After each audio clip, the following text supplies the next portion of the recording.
Hello everyone, Adam here from Three Count Radio, and today I have a returning guest in the real Ryan Lowe, the main event.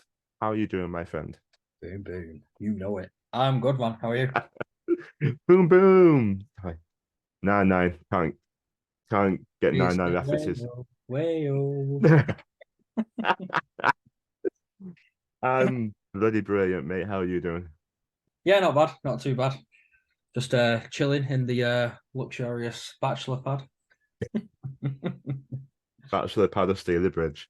Oh, I. Yes. Staley Vegas. Let's get it right. And what have you been up to? Training, gym, or just a Uh, chilled out day? it's work. Work. Not. I've been training today. I've not actually been to the gym today. It's been just yeah, pretty much a chill. But since I've been back, we're in the process of getting new music. So we have been me and JD King have been speaking about the um version that they've sent over at the minute. They've sent us the first draft, and we've just been speaking about that for the past couple of hours. So no, I'm not giving you any insights. No, I wasn't going to ask. Don't worry. Wasn't going to ask. The thing is, I actually do like to keep that mystery. I've I've I've done it before, but don't worry, I'm good.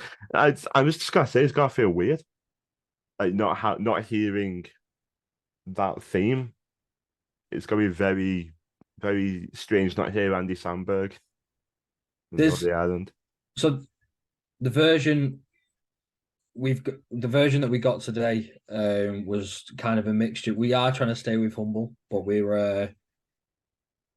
kind of asked for a bit of a weird combination with it. We both love Bobby Roode, so we were like, how can we get Glorious in there as well, or some sort of version of Glorious? And the guys that have done it have come back with a like a gospel kind of vibe, and it's not really what fits. Yeah, Cosper doesn't really So fit the it's brand. we've had to go back to the drawing board with it, unfortunately. But the stuff that he sent over is actually brilliant. It's just not fitting with the brand, the idea that we want to go with. So we've had to try to go back to the drawing board with it. That makes sense. Makes sense. You don't want to accept it unless you know it's absolutely right, and the the brand doesn't really fit gospel. Like No, the New Day early debut with the New Day was pure gospel and everything, weren't it? And they yeah, quite in a way, quickly switched. I hadn't thought about that. To be fair, I liked the New Day when they did that. The New Day were brilliant when they did that. I was there. I was all for it. I love Um, the story of Xavier Woods because it wasn't getting over because it wasn't working and things like that. And Woods just said, "All right, turn his heel," because he was yeah, supposed to be babyface for some reason. Turn his heel, turn his heel, and if it doesn't work, fire me. the power of positivity. Let's I just say I I think it worked. I had the power of positivity. Yeah, that was it. POP. um, Bloody brilliant. One of the we tag team of a generation, aren't they? Brilliant. Weirdly, I didn't think of the New Day when we were thinking about that when we were talking about it today. But yeah, there's a link to the New Day, old school New Day in there, which OG New we don't Day. need. Yeah, yeah. So we're Yeah. egotistical. We need something a bit more. Yeah, Yeah, I mean, makes sense. Makes sense. As I said, you don't want to say yeah unless you know it's 100% correct, 100% you, because at the end of the day, you're the ones using the music. yeah, exactly. So, and a lot of people have got a connection with Humble now as well. Yeah, A lot of people, I know a lot of people aren't going to be happy that we're not using it anymore, but I mean, we're going to be using it for the foreseeable until we get this new stuff, obviously. But just it's just for the whole copyright purposes and this, that, and the other that we need to kind of step away from it and make something that we can utilize as our own. So makes sense. Makes sense. Yeah, it gets you into more places as well. It gets you booked more because there are some places that do DVDs and things like that, yeah, so they can't use copyright music. So it makes perfect sense. We've seen the Lancadors do it recently as well. yeah. which is like to the chagrin of a lot of people as well, because it's kind of But similar. weirdly enough, though, I can't remember now how the Lankadors music. I'm I was I not was going to sing it. I was speaking to Paul the other day, and it came up, and I was just like, "This, what was the old music? I can't remember." But it works. It fits with the Lancos. People are now coming to see it as their music, so it's worked. How they wanted it to do has worked. So you can't fault them for it. No, not at all. And charismatic enough to pull it off as well. You see the pops they get, Yeah, that shows it's ludicrous because they are two very charismatic guys who, well, I'll bring a lot later on. I'm very happy right now oh for yeah, you're right. certain reasons. Yeah, but I'll bring that up later. You've been in the wrestling business for I'd say like year and a half, give or take between the. Um, I yeah, know I it's think been over a year. it's technically been over. It's when did I start? It was November 2022, but I only had like 3 matches up until the summer of 2023. Mm, So there was nothing planned. It just kind of fell that way. On the first couple of shows, obviously me and Moon Bear had a match yeah, together on the first 2 shows that we did, and yeah. they were really fun. It was a nice way to come in. And obviously, I weirdly watched that first match back not long ago, and I wish I'd not cut the promo after the match. Um, but they wanted me to do 2 promos for some reason, so we just kind of went with it. And yeah, so yeah, I remember it's honestly just come to me now. I remember you coming back out with like toilet paper stuck to you, like ruffled up and everything. yeah, that was Like, at Christmas. oh my God. The first the one because originally that was supposed to be we were supposed to be just another impromptu match towards the raffle side of it, and I can't remember what had happened, but I feel like someone couldn't make it that day. So they ended up making the women's. I feel like it was a women's match that was had to be cancelled. So they I put think the it other was. competitor into a triple threat for the title. If I'm not mistaken, Yes. They did. and They I think did. Someone couldn't make it, so they made it a triple threat. it was when KT lost and retired. Yeah. Oh, Emotional night, that. yeah. So we ended up going match 2, which was weird and nerve wracking because we had like a 5 minute spot originally, and then we had to turn it to a 10 minute spot. It was good, it was fun, but it was nerve wracking as hell considering it was our second match. But yeah, look at me now. I'm close to. We were doing a tally the other day, and I think when it gets to Southport, I'll have had 34 matches. um, So that's really good. Considering the time you've been in the business, that's really good because 1 year can on the indie scene you can still only have about 8 matches, give or yeah. take. So Right. that's I mean, really I'm good. really grateful to LWF, Paul, Steve. Well, I say Steve. Obviously, Steve's not there, not in charge anymore. But Paul and Dave for giving me the opportunity, Yeah, uh, because of the fact that it's them that I've had most of my matches with. I've been to BWP for one show, which was a Carney show, and then Bolton, obviously, for the Rumble, yeah. and obviously TWA. So they're the main bookings, and then me and Josh have been given a very. I can't give anything away because nothing's been announced yet, but we've been given a very big opportunity at the next TWA show, which is nerve wracking as hell, but it clearly shows that we're doing something right, in my opinion, because to be going against the people that we're going against is a big honor. I, Yeah, I obviously you can't say anything, so I won't prod, but like it's awesome to see. It's really good to see because I honestly, obviously, me, you and I, we've known each other for since what, 2020, give or take? 2021 it was, wasn't it? I think Was when we it? first It started must. I training. think it was July March, 2021. July 2021. Yeah, still kind of pandemic-y and things like that, taking things um easy with everything that happened and stuff. And I remember in training, I remember one of the days, I and it knew was this was going to come well, up. I don't think. Oh no, not that. Yeah, I can tell that one. I can tell that story. I was going to say about the finger, the heat. Remember we were a little kid at heat wave back then, and Oh yeah, training at Future Shock. You get in there for like one roll or something like that. You're like, yep, I'm out for water. That's it. Every and they had little that, thing you and they water. had that fan, that one Oh, circulating. Oh yeah, fun times. brilliant. All, It was. all queuing up, just trying to get our tops up Yeah. to get blown by the fan. And I you do move remember. over Yes. 1 inch like that, and you just instant sweat just straight away. Oh, it's brilliant. But then that's the story you were on about. You were thinking about is when you is it the one where you uppercut me? No, it was the forearm, wasn't it? The forearm, that's it. Forearm, yeah. Absolutely sent me from the middle of the ring into the ropes, then back, and Ridgeway goes, Bailey, come here, do it again. For fuck's sake. Okay, yeah. We've got something Go here. on, go on.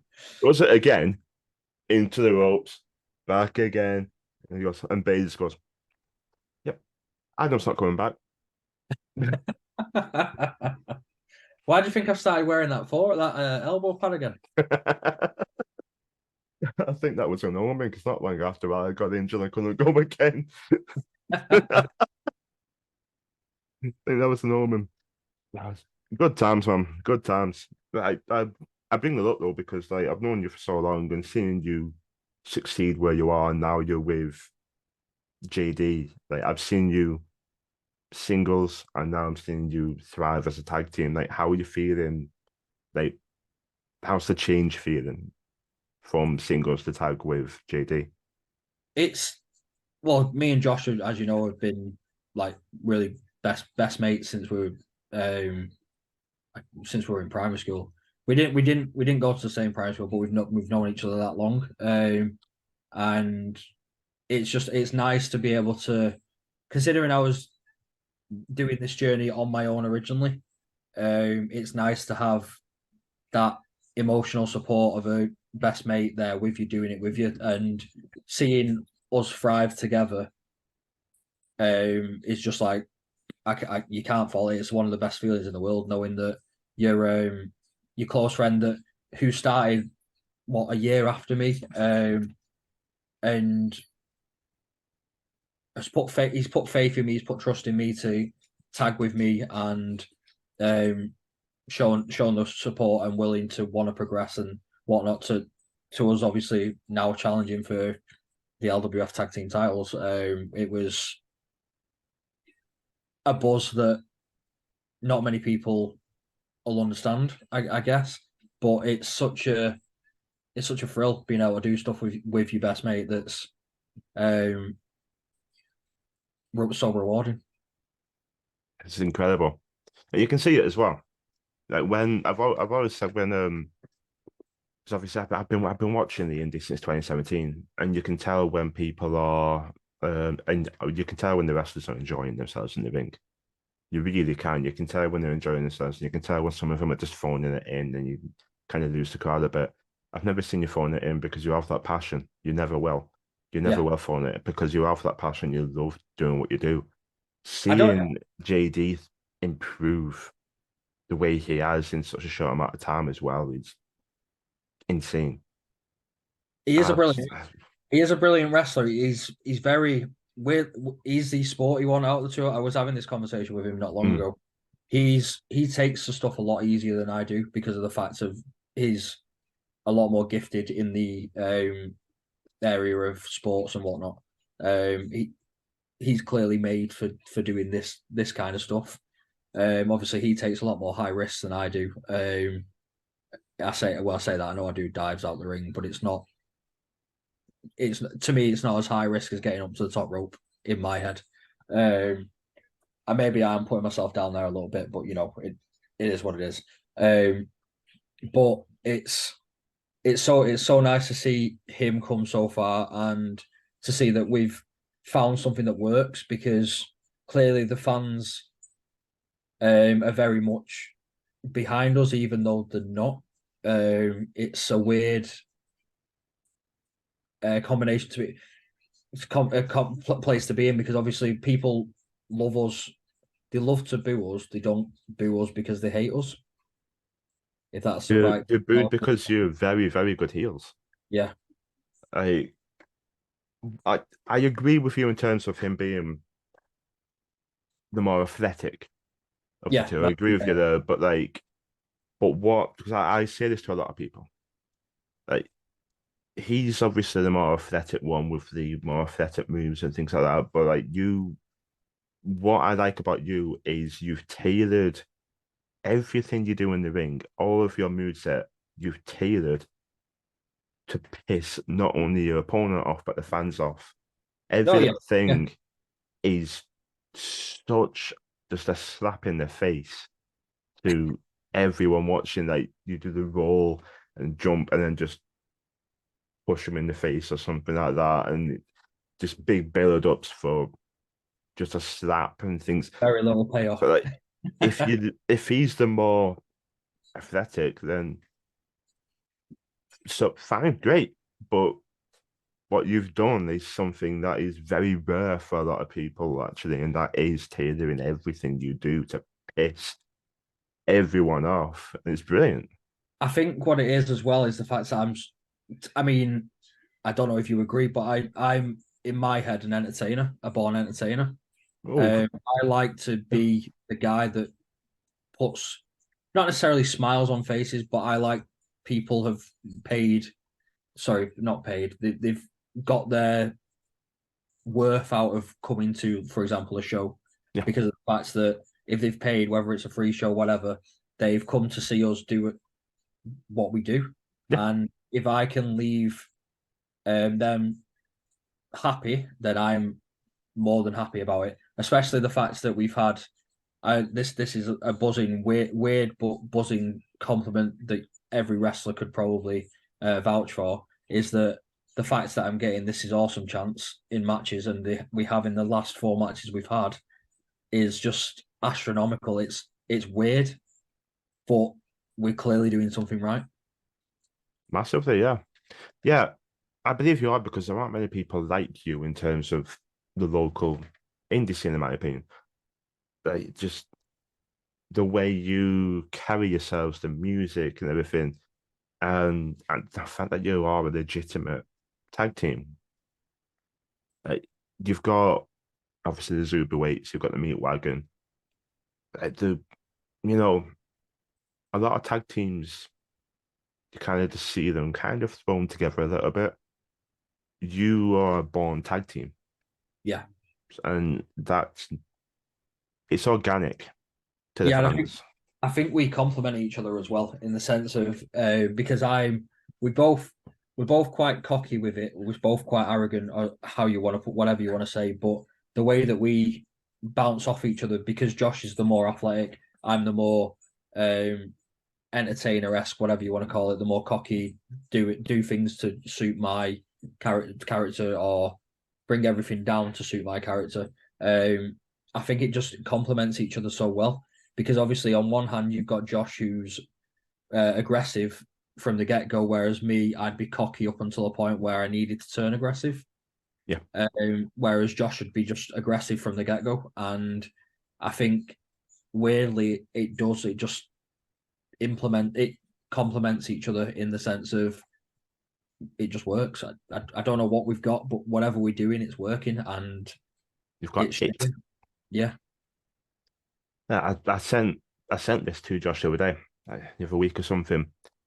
But after watching the last few of your matches, there's a moment that Josh does where he's smiling and laughing, and like, who's this guy? So it was like when you're against Maddie and West Danger, for example, and he's like, who are these? And they'll slap him or push him or kick him or something. And that look, I said to him, it reminds me of Steve Austin. Yeah, It helps that he's bald, but it reminds me of Steve Austin because like the eyes, you're just like instantly he wants to kill you straight away, and it's so simple, but the whole mood in the place changes straight away. It's like, yeah, oh shit. Oh, okay, he's going to murder her. Oh, okay. Well, it's yeah, that whatever you've got, it works. yeah. And And as it's showing as well because look at the likes of the guys that are tag teams that work. You've got the Meat Wagon, who you can clearly see they're having the time of their lives when they're wrestling. Um, just going off LWF guys, you've got the Lankadors, who clearly they're really good friends, really close friends, and it shows. And then the Zuberweights again. They are clearly. I don't know how long. No, I don't know how long Jack and Phil have known each other, but a they while, clearly have chemistry. So it's working. It works really well because of the fact that it is just a natural. yeah, You just naturally click, and clearly that's what's happened with us. We are clicking in the way that we work together, and the fact that our friendship is more than just wrestling. It's yeah, just grown. I agree massively. It's you look at the like if you want to look at the grand stage, look at Edge and Christian. They knew each other their entire lives, DX, and yeah, enough because it's in the background. I was looking at my background. I was going to say, bloody hell, your background is what I was looking at it earlier. Flipping heck, I was looking at mine. No, it's not. That's the Fiend and Jeff Hardy. You mentioned Hesketh Yes. earlier. Main eventing Hesketh Bank was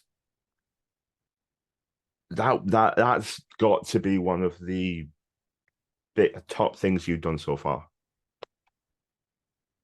Yeah, by far. We I wouldn't say it was our best match as in terms of where we are now. But at the time, yeah, I think to be fair, our matches just seem to be we get better and better with our matches, or so people have been telling us anyway. Hmm. I am a bit critical of myself, and Josh is a bit critical of himself when we watch our You reckon? matches back, and we think like we don't get what people are seeing. It's like some of our promos that we've cut. We get people buzzing about some of the promos we've cut in the ring, whereas we don't think they've been that good. But you know that whole you feel like you can do better and this that, and the other, and It's a good it's attitude not to have. it's not that we're half-arsing stuff. It's that it's come out, and then when we've watched it back, we go, oh, we could have done this a bit better, and yeah. But Hesketh Bank, that was crazy. It was really this. I think it was the second match we actually had as a tag team.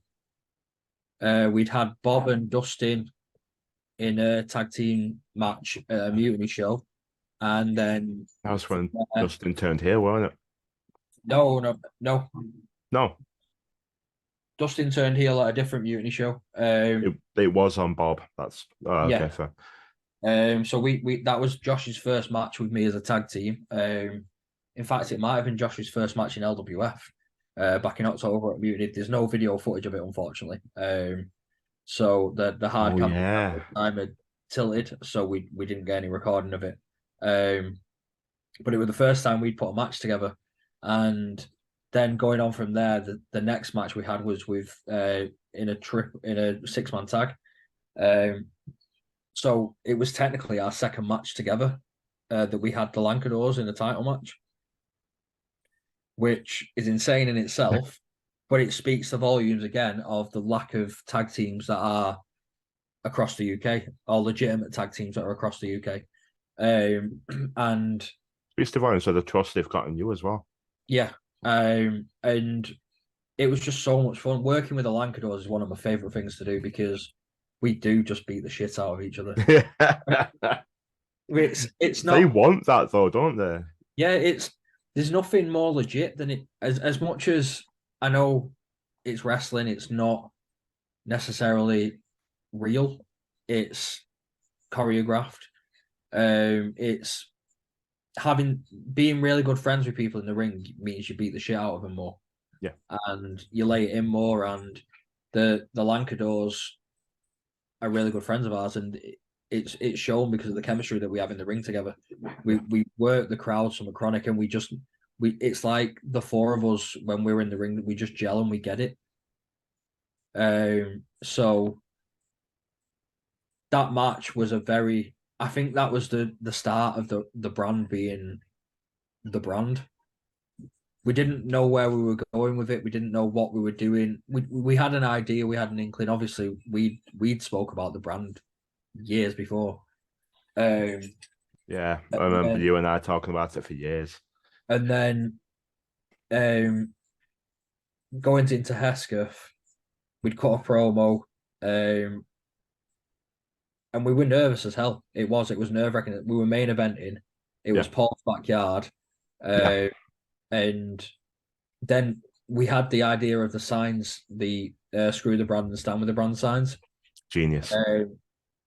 Which, to be fair, we haven't really used again since. We used them at a mutiny show after it, but it's we don't want to make it a regular thing. Especially when we're not booked and stuff like that. We don't want to be making it obvious that we're there.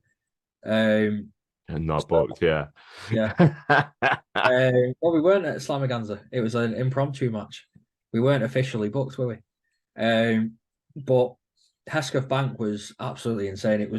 It's as I say, it was the start of us, and it showed that we were capable of performing to a main event level in per se. Because that match itself, in my opinion, that was match of the night. Didn't I film it? Yeah, you filmed it for us. Yeah. I did. I found out how hard filming is. It's not easy. Bloody hell. You've got to be in the right place at the right time. And I have no idea where everybody's going because you're all flying all over the place. So I was going like, I gotta be like he's facing that way instead of submission. I go around there and you're over there. I was like, oh shit. It was a banging match. It was damn good. Really damn good. Honestly, I think Hesketh has a different crowd to any other venue. Like they have a very different, very like I think because it's Paul's backyard, the mental.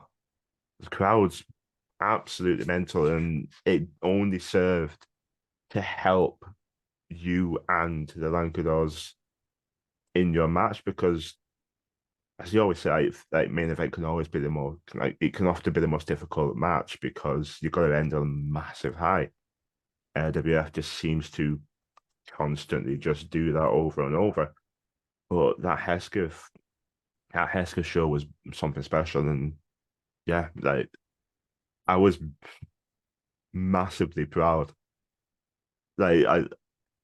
Some of them were like when afterwards, some of them were saying like we could see you. I bet you can hear you over the camera and making all those faces. I was like, I was as silent as can be, but my face said otherwise. Some of the shit you did, I was like, shit. I remember in that match, I had to obviously we brought the belts in, didn't we, to attack them with. We Paul had told me to lay in, obviously lay in. So as I've got the belt, I was quite strategic with it as well. I don't know if you've noticed from watching it back or when you were there. Obviously I slid one into Josh. Steve Grimshaw grabbed the belt. And they were fighting over that one as I had one ready to go. And as Steve turned around to chuck the belt to get rid of the belt, I took the belt that I've got into the side of me so that he can't see that I'm holding one. And it's the little things like that that not everyone will notice, but it's the attention to detail that is needed. Because if a ref had seen that, he'd just come and grab it or disqualify you. Yeah, and it's the quality of that change. It's just little things. Yeah, but what my point was anyway, going back to my original actual spiel before I went on a tangent, is Paul told me to lay into him, and so I go to I go to hit him with a belt. I'm going full force with this belt, and he puts his hand up in the wrong place. Oh So no. he knew that he was supposed to be getting hit by the belts. So he knew to, and I'm coming from here, so I'm going to be hitting here. He puts his hand here, and So yeah, take. you got full force. Oh yeah, he got a black eye. Proud moment. Proud moment. That's why you didn't win. But no, fast forwarding from Hesketh to, I hope this isn't jumping ahead on your podcast, but I do apologize if it is. Fast forwarding to back to Slamaganza. Obviously, It's my it next was a. one, so yeah, go ahead. Um, we'll dive. I'll let you ask your question in a minute, but yeah, going back to Slamaganza, it's fast forward to Slamaganza, should I say? It showed that we're actually getting a lot of more support and people having confidence in us, because there is a lot of people that one thought that we were actually going to take the belts off them at Slamaganza, and two, that when the stuff happened that happened, they thought we were actually going to go in and make the save. Really? I didn't think that. A few people have mentioned that we'd run in and make the save. Obviously, That would have been interesting. it's not part of the story, and obviously the storyline is for them to have their feud with the Zuberweights, which needs to come to an end. Because we've had people comment since saying that we should call out the Zuberweights, and that it should be a triple threat and this, that, and the other, and we need them to finish their rivalry, their feud, before we can even start to look at the title picture. We're still going to be doing our spiel of shouting at the camera to Amy and whatnot, saying that we are taking over, because that's the whole point. We are the brand and we're here to take over. And eventually, hopefully, we will get the push to win the titles, but we just don't know when that is. As it stands, it could come. When it comes, and we'll just embrace it and hopefully run with it as well as we can. I mean, I've got that in my mind now. Just you two running back to make the save, because I was just sat there. The one of the things that was going through my mind was, is anyone gonna make the save? No. And he just went on, and you'd say no one, but like that just made it better because of no one made the save, because it made the Superweights look so goddamn brutal. And then Jenny, and then Lorna. Oh my God! Like I said to anybody that could hear me, that was the best show I've ever seen live. Best show I've ever seen live. It was from top to bottom phenomenal. The Yeah, pop that Friendly got at the beginning, like, because I was thinking, right, that this is the opening match. Okay, Clash is going to retain. Oh, Friendly won it. Okay, so like now that set the tone for what you're gonna get for the rest of your night. Melanie Price winning the women's title. I don't think a lot of people expected that. I think the crowd are expecting another Lily Winter retain. So when Mel won, everyone just went, they erupted, they loved it, and I was so happy for her. So happy. Mel deserves that. She's been absolutely fantastic, but I can't take anything away from Lily Winter and her title reign. I yeah. can't. I put it on my story. Booed her and had a laugh and all that, but I wore a shirt, and beforehand I said I can't promise and God change. She went, oh my God, don't boo me, please. So, yeah, I love them both.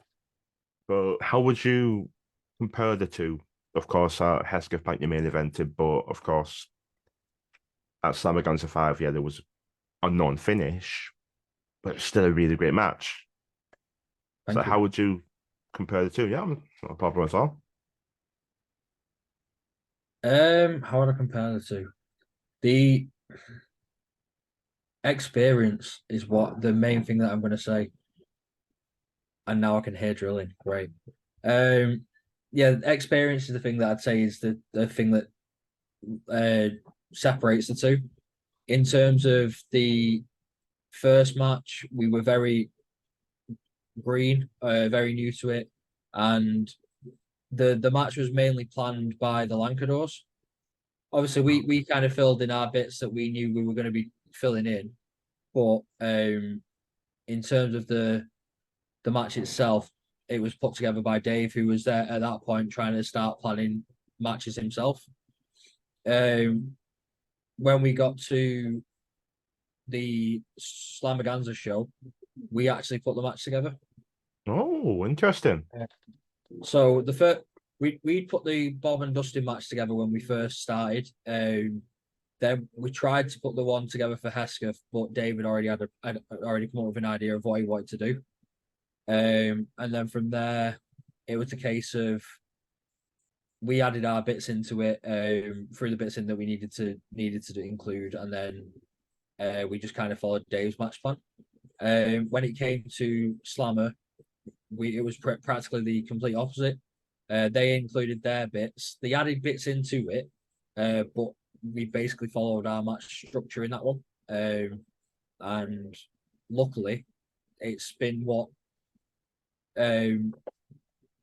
Paul and Dave really loved it. So we did the match before with Maddie and West Danger. We planned the whole match structure for that.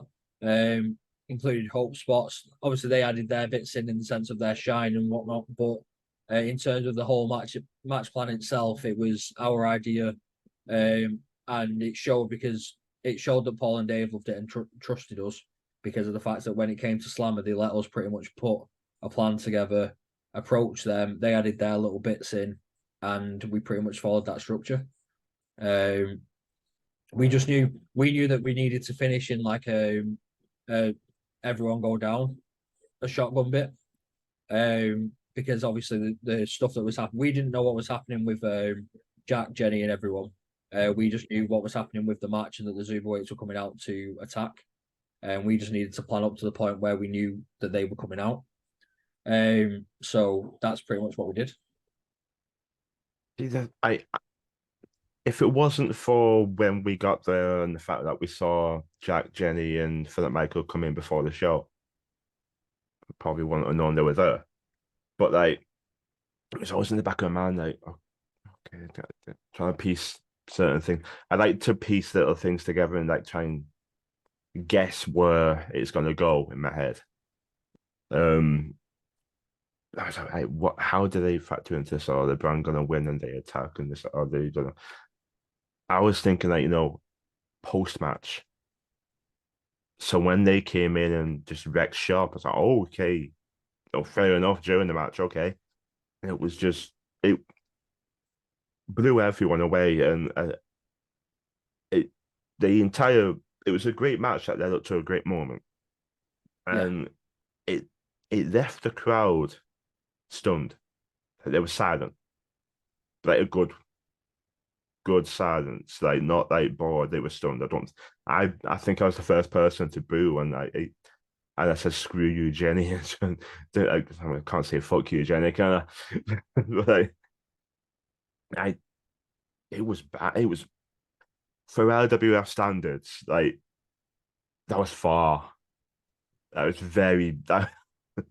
mad. And then, of course, the main event, which left everybody stunned again. Yeah, because I think the main event left everyone stunned because Troy's always been the honorable guy. That promo he cut, that's his guy. That's his character. He's always been that straight up baby face, like a John Cena or Rob Van Dam or something like that. Like, I will challenge you. And like, you know what I mean? A date beforehand, like we say with the Money in the Bank, we all planned the match, it would be this, and this. So he's always been an honourable guy. But I said to is that just in LWF though? mostly, yeah. He's face everywhere else, I believe. He's definitely not in title. I know that. He's not face everywhere else. No, he's not. He's heel at PWFU. the heel there. Um, but LWF, he's always been like straight up. Um, but damn, like, after that match with Dan Evans as well, and how brutal that was, and like when they went to the back, my mum was like, "Oh, where is he? Where is he?" I knew exactly when, as soon as you see Dan Evans come out, I knew exactly where Aiton was going there because it's bloody Aiton. As soon as Dan Evans came out, I was just looking. I just see him appear at the top. He's a mental case. If I'm not mistaken, I was stood next to you while it was happening. There were so many holy shits in that, like not like out loud, but like personal, like to each other. Like, oh my god, there were so many pops for the entire night from start to finish. It just got louder and louder. Usually, you can get that a little bit there, then that. It just got up and up and up. I've never seen a show like that.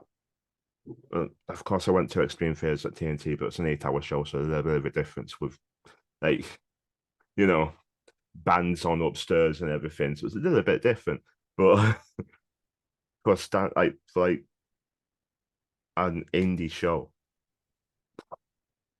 Like I've been to WWE shows and not had the excitement that I've had at that show. Yeah. To be fair, the show itself was a really banging show, and it's what I think what guts me a little bit is obviously we weren't booked. We didn't get. There's nothing there to say that we were there. By the I know there's footage, but I mean like the match graphic. I remember what I like to do on the brand page is any upcoming match. So our next match will become our cover photo.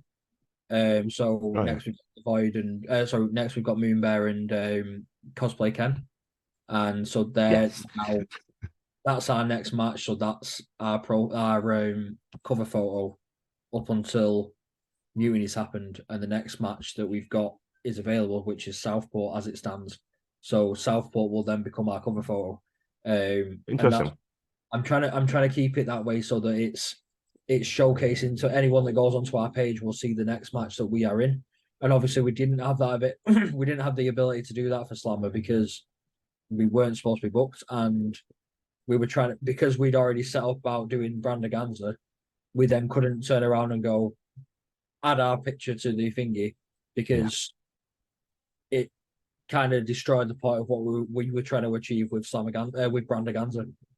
So and to be fair, what the upsetting thing really is, we actually did Brandaganza. It went really well. There were quite a few people outside that were taking pictures with us and whatnot. But when we actually got to doing any videoing, where Pope had come outside, it was when the doors had opened and everyone had started going in. We Ah. only had Josh's mum stood with us.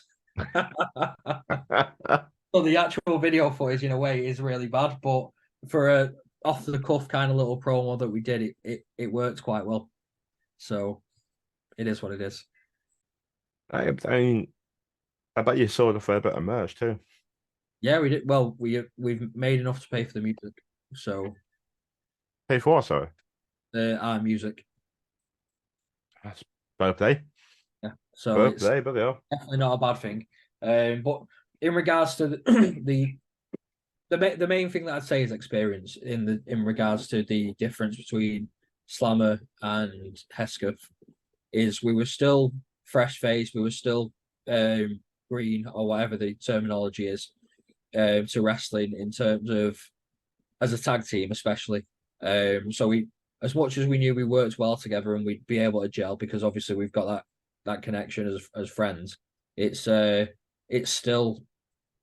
I know Josh was a lot more nervous than I was because he was main event and he didn't feel like he deserved to be in that spot. But He the way asked that me a few questions about that, yeah. the way that Paul and Dave have worded it and the way that I've worded it is if we wouldn't be there if we weren't supposed to be there at Hesketh. And in fairness, I know at Slamaganza that was never going to be the main event, but I feel like we could have done a decent job at Slamaganza as main event. But at the same time, Slamaganza realistically, every match is a main event because it is the WrestleMania of LWF. So it doesn't matter whether you're first on the card, second, third, fourth, wherever. Every match is a main event at Slamaganza, and it proved it this year because I feel like Slamaganza itself just upped its game. So God help us next year. I know, yeah. That's what I was just thinking. Holy shit. Next year's gonna be insane. But you've got Uh, to you've also think about the guys that are coming through yeah, from Mutiny that are on normally on shows that weren't able to make Slamaganza for whatever reason. So just for example, Ace and then Dustin. Obviously, House of Stone weren't there this year, Void. but the Void, yeah, and the amount of people that are coming through that are incredible. Maddie as well. Maddie, yeah. The the people that are coming through the ranks at LWF are proving themselves time and time again, and it begs the question: what will we have in store next year? Because they're a really good bunch of people. They're really good in the ring, and it's showing. The LWF's just getting bigger and bigger, and yeah, Paul and Dave I can't even put it into words how incredible they've made the show like, with different like the venues and the shows have taken Mutiny onto actual venues. And of course, Mutiny was started by Baby. So I'll never forget that. Paul and Dave will never forget that. But taking it from the PC to where it is now, and title changes. Dan Evans won the world title on a Mutiny show. That just shows right there you can't miss a Mutiny show. Even free show or not, you can't miss it. And it's showing. They're selling out Mutiny shows. Fry also won the Castle Cup there. There you go. So It's ridiculous. Like the Mutiny shows, I'm saying it right now for anyone watching, don't miss them. Trust me. They're selling out within like an hour, and it is absolutely insane. It's so mad to see the growth of the WWF. I've been watching it for a good few years now, and they're not getting rid of me. I can say that much. They ain't getting rid of me because I've said it so many times. People are probably gonna get bored, but WWF is home. It's just simply put. it's like a very dysfunctional family. Yeah, That's whenever anyone asks me about wrestling and where I train and this, that, and the other. Obviously, I'll always link back to Future Shock and the fact that I started my story there and my journey there. Story there. I sound like I'm Cody Rhodes. finish the story. I started my training at Future Shock, and I've got nothing but respect for Future Shock. But I found a family in LWF, and it's a very dysfunctional family, but it's family not all the same, and it's it's just everyone getting together for the love of wrestling. No matter whoever's watching this, no matter what wrestling school you're at, whatever school you go into, or if you're even just debating doing wrestling, give it a go. It doesn't matter what school you're at. You meet people that have the same interests as you. They're all there for one thing. They love wrestling. Whether they progress past beginner stages, whether they don't. I mean, look, just for example, I go back to Adam Nuttall, who or yourself, who started training, and then for whatever reason have had to stop, and it just brings people together that have a connection and an interest in the same thing, and the way that we help each other. It's weird because of the fact that the way that you see wrestling on TV or wrestling around the world and this that, and the other, you think everyone's competing for that same spot, and it's yeah, in a sense we are, but we're not. It's we're there to help people improve because improving people improves yourself, and you're working together. It's not it's not a competitive sport where you need to be better than the other person. It's working together to make you and that other person look the best that they can be. So to me, meeting like the likes of you, LK, Lindsay, uh, and everyone else at Future Shot Beginners course, um, we we formed a connection. That there's a connection between all of us, whether we speak all the time or not. Even the likes like Dr. Proctor and Youssef, we'll always have that bond that we started this journey together. Yeah, So massive. Perfectly put. See, it is. It's home. It's family. The Lancadors are the weird uncles. Um, I think you can both agree on that one. Um, it is though. Like if it isn't your thing, it isn't your thing, and that's fine. But a beginner's course at any place, they will be patient with you because I know a lot of people who were nervous, like I can't do this. So, all right, they'll take you aside. Take you aside, you can learn it and get back into it, and it's fine. They're patient because they want you to succeed, and like the way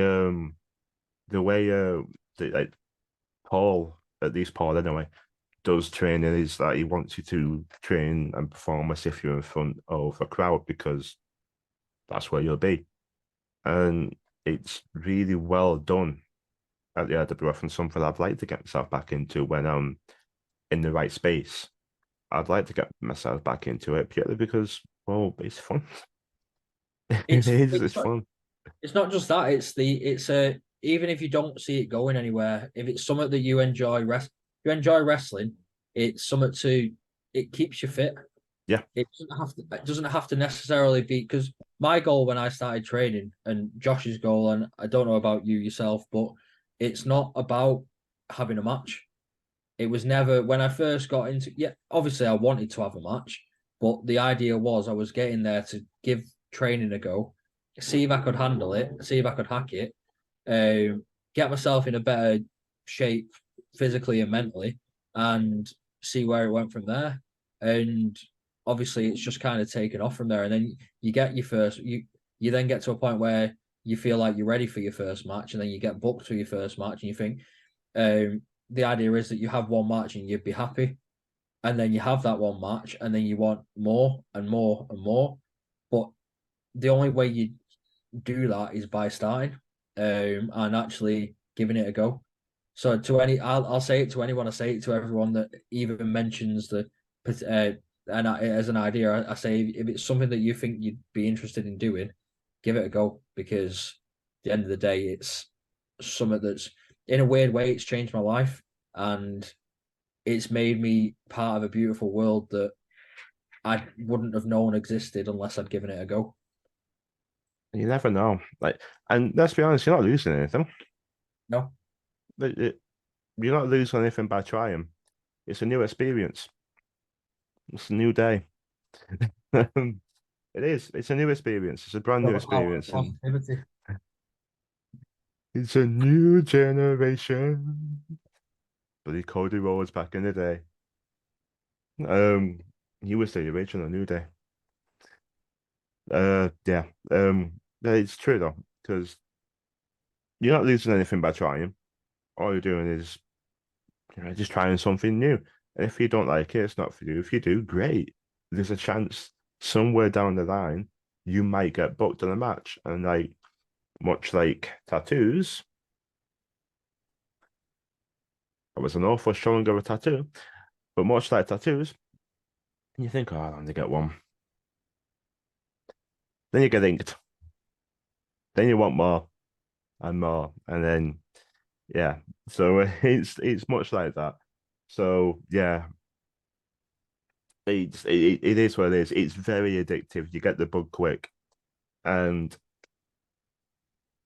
you're absolutely right. If you want to do it, give it a go because it could be for you. And if it is, then great, because the world, like the wrestling world, has more people training, and that's brilliant.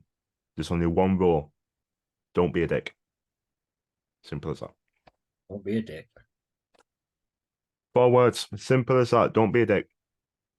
Other than that, you'll be a part of a great family because wherever you go, everybody's in it for the exact same goal or purpose as you. Whether you want to wrestle a match, whether you want to get fit, everybody's got the same interest. Everybody loves wrestling. Everybody wants to wrestle. Everybody wants, and it back when we were training in Future Show, we like some of the laughs we had, like it's insane. It was hilarious. Like Bailey was a great Bailey. Like I'll give credit massively. Bailey's a great teacher. He's a very, very good teacher. And like it's one of the laughs you could have and how patient he is. But I can say the same about LWF. I can say the same about Paul. Like Paul is very, very dead on with you, very honest. You know where you are straight away. I spoke to him the other day, and he sent me bloody War and Peace, big thing, and obviously not gonna say the contents, obviously, but um, he's in the exact same mindset that I am. But he just wanted to make sure and be open and honest that this is where we're at right now. This is the stage we're at. This is where we're at. And I was like, I'm in the exact same place. But thank you for being perfectly honest. And so it should be. Yeah. Because if you miscommunication or something like that, then what you got, you're gonna be wanting something that you can't really have because you'll be expected something completely different. So there's a lot of open honesty at the RWF, and people are there. All they want is to meet. All they want is to be happy and make you happy. As Jenny said on my podcast days ago, she just does it because it's fun, and she just wants to have fun. It's as Yeah. simple as that. It's fun, it's entertaining, and it gives you a thrill as well. It gives you the thrill that, or it does for me anyway. It's the thrill that I know that the people that have come have enjoyed themselves, and whether they're booing me, cheering me, whatever. I'm obviously booed more than anything, but whether they stand with the brand, whether they can't stand the brand, it's knowing that they've been able to have voice their opinion and have fun whilst doing it, whilst I'm having fun doing what I'm doing. It's just one of the most uplifting feelings in the world when you're in that ring and you're just putting on a show for people. Yeah, I've not wrestled in a ring, but I've had the joy of going through that curtain, and yeah, it's nothing like it. To this day, I get nervous as hell when I'm backstage before a show. When even when I'm doing sound or anything like that, you probably see me. I'm in the zone when I'm on doing sound, so I can't really focus on. It kind of takes my mind away from stuff. But when I'm backstage, obviously you're going through your match, you're going through what's happening, this, that, and the other. And just before you get to that curtain, you start to get nervous, Yeah, or I definitely do. I can guarantee 9 times out of 10, most wrestlers do. I've seen Unless it. unless they're like big time stars that have done it for the past 70 odd years, or you know what I mean. I'm over, yeah. Um, but it's such a nerve-wracking thought, and then you shaking, and if you're cutting a promo before and you're thinking about, oh bloody hell, am I gonna is it gonna come out right, and um are you gonna forget something in the match, is this is blah blah blah blah blah, and then your music hits, and for me it's when it's when the work starts, and that then is I'm in the zone. I don't know what it is. As soon as that bit starts, it's go time, and the nerves just go, and you go out the curtain. You're in a different. It's a completely different mind frame. You're in a different mindset. You're the shit.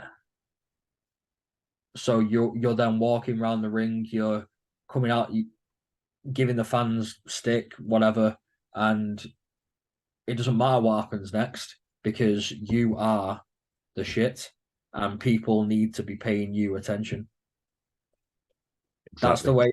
I don't know why, but that's what goes through my head when I walk out of that curtain. It's great. It needs to. I've always said this. It genuinely, the day you stood behind that curtain and you don't have those jitters, I don't know. I don't think it'd be the thing for me. I don't think it'd be it for me because I think when you feel that nervous, when you've got nerves, it usually means you care. Yeah, I think in terms of what we're doing now, yes.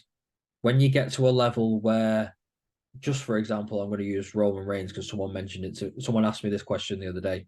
Do you think Roman Reigns still gets nervous before he goes out? Probably, yeah. Yeah, But at the same time, he's at a level now where he should be. He's saying he should be that used to it. No, is probably the wrong word. He's that used to it. He's been there. He's in that moment. He knows what's going ahead. He still probably does get nervous, but he doesn't have time to be because mm. he's a presence in himself. And it kind of linking back to WrestleMania, where Sami Zayn was, where it showed Sami Zayn, or even Goldberg when he used to be coming out. Obviously, he had to be in the zone. Maybe before he came out of his locker room, yeah, he might have been nervous as hell. Yeah, but it But does. obviously, from he doesn't have the curtain, or Sami Zayn didn't have the curtain at WrestleMania. They shot him walking through the hallway. Stunning. That's stunning Kevin entrance. Owens That to beautiful. Kevin Owens giving him a slap and this, that, and the other. He didn't have time to be nervous Mm. because he was probably nervous as hell up until the point where the camera started rolling. Yeah, As soon as that camera started rolling, game on. yeah. Um, there is one from that you mentioned WrestleMania. Rhea Ripley had a panic attack Yeah, before the show.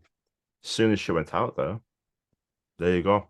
I was listening today actually about the current state of the WWE right now with Undertaker's podcast, yeah, 6 feet under, and they said Rhea Ripley and Becky Lynch opened the show.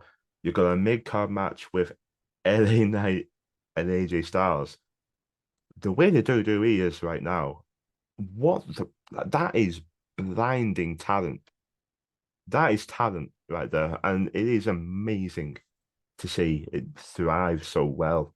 It has changed so much since Hunter's taken over, and bloody hell, it's great to see, really great to see. But yeah, they will still get nervous beforehand, but as soon as whether it's because a lot of wrestlers who have been in the big time say that it is harder in front of a more concentrated crowd than it is the tens of thousands because it the more these are focused on you, whereas the tens of thousands, hundreds of thousands of people are there, it's like noise. yeah, Whereas the more concentrated ones are a lot more laser focused, and you feel like they'll be a lot more judgmental of you. I'm not saying it's easier. I'm not saying it's easy to be on Raw, SmackDown, and WrestleMania. Bloody hell, no. But a more concentrated crowd can be very difficult to be in front. And but you and I have been in front of that crowd in different ways. I've been announced and things like that. I've hosted my own show. I won't be showing my face as much as I did on my last show, but I, I've it's just a buzz. I'll go back. You were saying I'll go back to when I ring announced my first proper show, and it was the main event with Friendly and a in that below Aiton Steen, sorry, for the world title. And usually you do the in ring if it's a title match, do the in ring things. But Friendly was going to attack Aiton. So I was like, oh, thanks for telling me that. I'll do it beforehand. So when he gets to the rings, I'll straight in action. Trying to find the time in the entrance that with the lull of the crowd and things like that to try and get that like the introduction in a lot harder than it looks.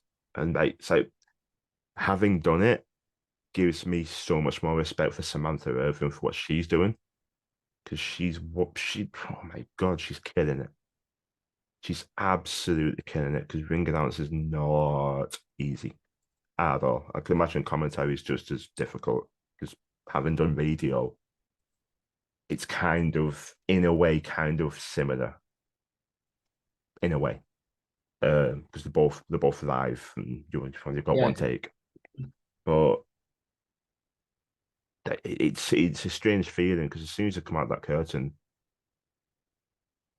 all every the every nerves are gone. every aspect of it is like that though. So from music, because if you have a technical problem with music, that can cause a downfall of a show. The wrestlers in the ring, obviously that it's live. It's like when people say about botchamania and this, that, and the other. Yeah, It annoys me because of the fact that stuff doesn't. It's not necessarily that stuff goes wrong. It's that it's like you can't rectify life. If something's going to happen, it's going to happen. So, yeah. but at the same time, you've got to sometimes to make them moments. You've got to take the risk. It frustrates me. That's why you've got to be patient. Watching wrestling, you've got to be patient because if something doesn't quite go right, I there's only one take. You are live. Like people don't seem to realize how difficult it is to flawlessly do it all the time live without a mistake. It's bloody difficult. Really, really difficult. It's difficult to wrestle in the first place, but to do it a flawless match week in, week out, month in, month out, right? Especially on the big stage because it's weekly, and that's got the most attention, and that's when you get all the botchamania bed ends. But they've got one shot. I remember um, at War Games, EO slipped when she went to the top rope. She slipped one leg down a little bit and one got back up. Oh, it's like World War III had just happened. All AEW and WWE and all that. It's like, oh, if this was on AEW, it was one that it was a little slip. Did it impact the match? No. But did she get up and do the move? Yeah. Shut up.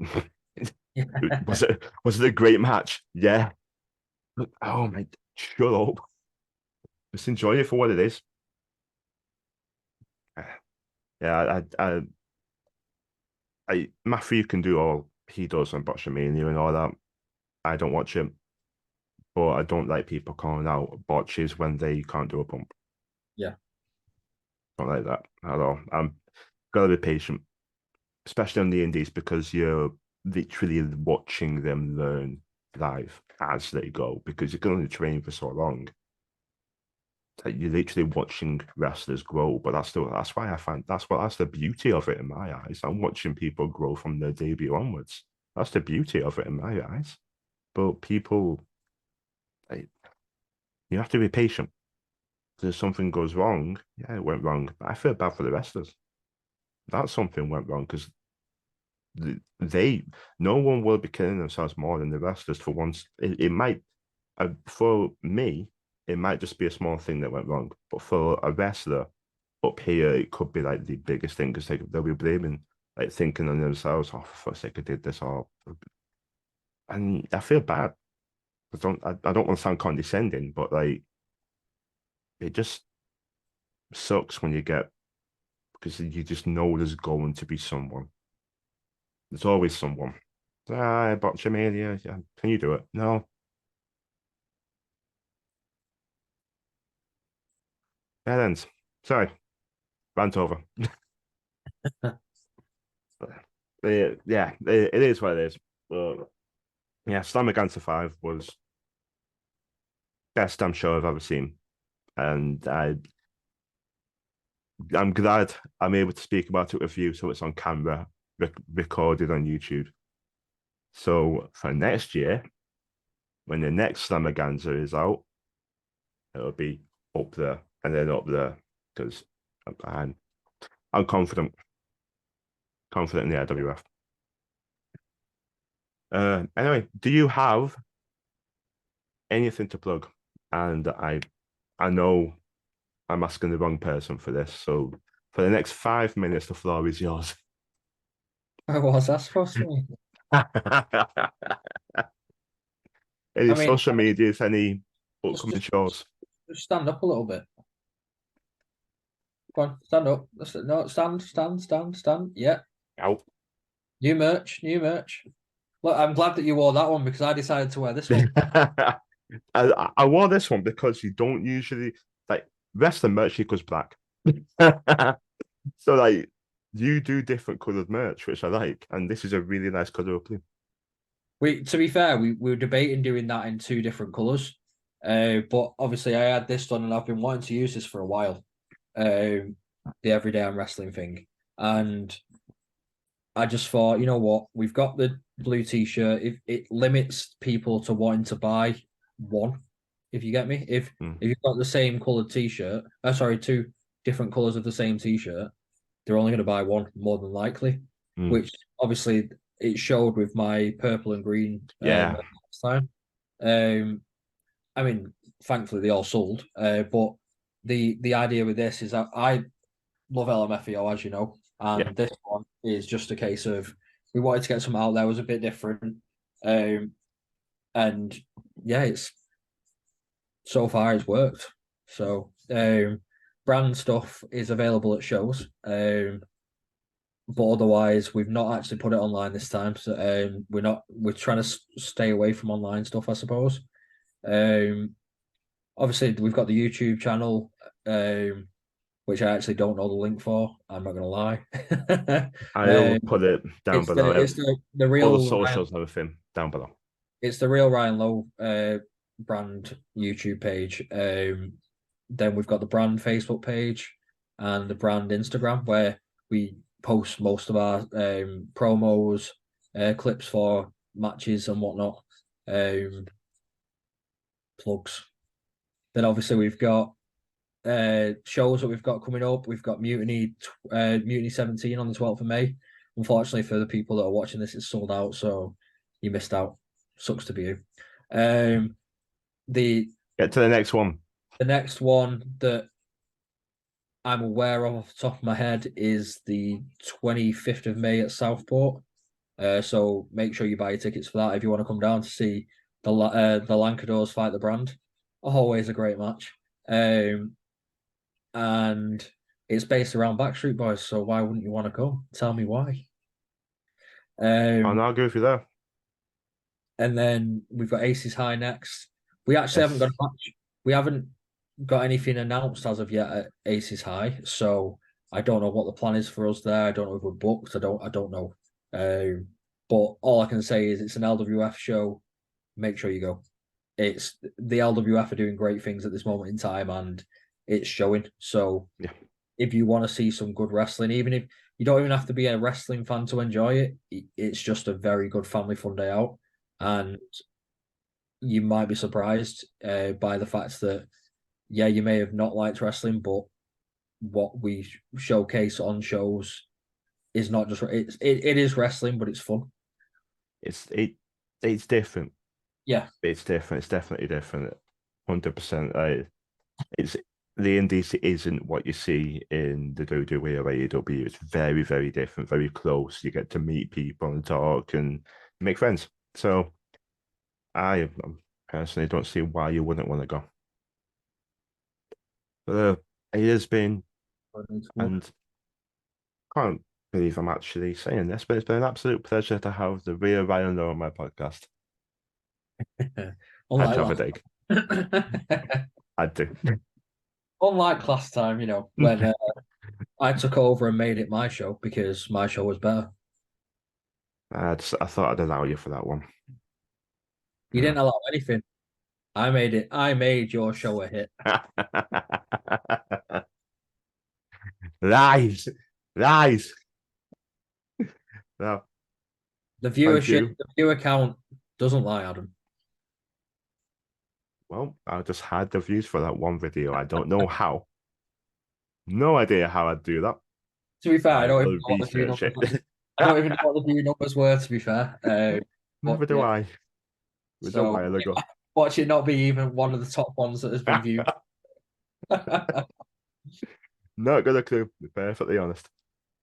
But Yeah, for people that are watching that are bookers or anything like that, book the brand. Why not? We may surprise you.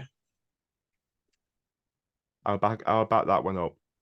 Not under duress. Definitely. Just 100% yes. Back up the brand and book the brand. See you later. Boom.